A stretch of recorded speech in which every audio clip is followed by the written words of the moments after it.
Sometimes at the very beginning of a suture line, we're going to tie an instrument tie to itself as opposed to tying it to a second end or to a loop.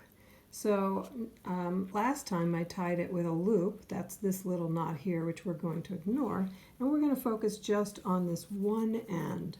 This can be done at the beginning of a suture line or at the end of a suture line. For convenience, when it's short, I can add another instrument to the end, and that will make it easier for me to hold this length of suture.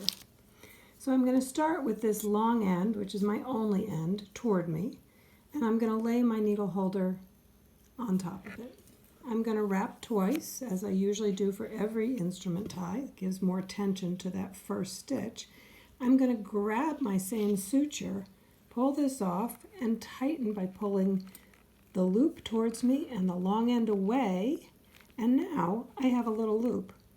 And so now I can just tie my suture same way I would always tie, taking the ends in opposite directions with each throw, laying my needle holder on top, grabbing the loop, bringing my long end away from me and my loop toward me.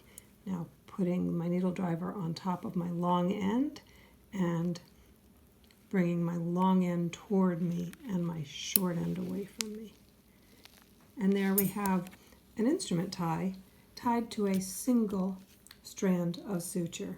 So you can see you don't need to have it go across. If it will improve your wound, that's absolutely the best thing to do. But if you're at the very beginning and you want to have it on the outside, this is an option. Or if at the end there's no value to adding a stitch, this reduces the amount of tissue trauma because you're making one less puncture. And that's the end of this demonstration. Thank you.